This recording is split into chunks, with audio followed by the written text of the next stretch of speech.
One of the things I've done over my life is really study viruses in real detail and understand how the pharmaceutical companies work, how the government funding works, how scientists works. And I use my brain to read all the papers that are being published. And I've come up with some really interesting ideas, and I work with the people who are actually some of my students, and even students of my students, and students of my students, like great grand students, are working on the problem. And I talk to them almost every day about new ideas for how to stop the coronavirus. First of all, better vaccines than we even have now. We have a great vaccine, but I'm working on ideas to make even better vaccines. I'm working on ideas about how to combine different drugs.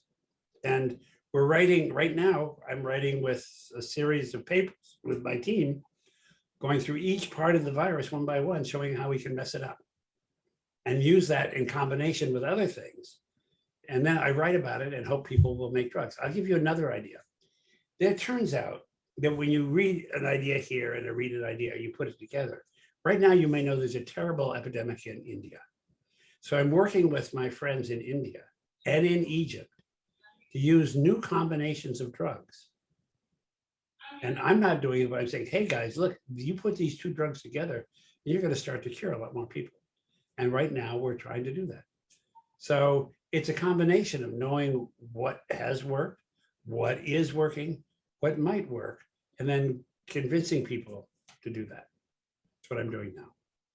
And will there be an end to coronavirus? The answer is, it's going to be around for a long time, but it's not going to be such a danger to you. You're going to get vaccines within the year, I think, maybe early next year. You're old enough to get a vaccine. They'll give you a vaccine that'll protect you for most of the time. A year later, you might need another dose. That's not a big deal. And then if some variant of it, some new form of it comes along, hopefully we'll be on the lookout and can shut that down earlier. So I think you're going to see within a year, year and a half, that things get pretty much back to normal. And hopefully I'll have some part of that. I'll have contributed to some part of that.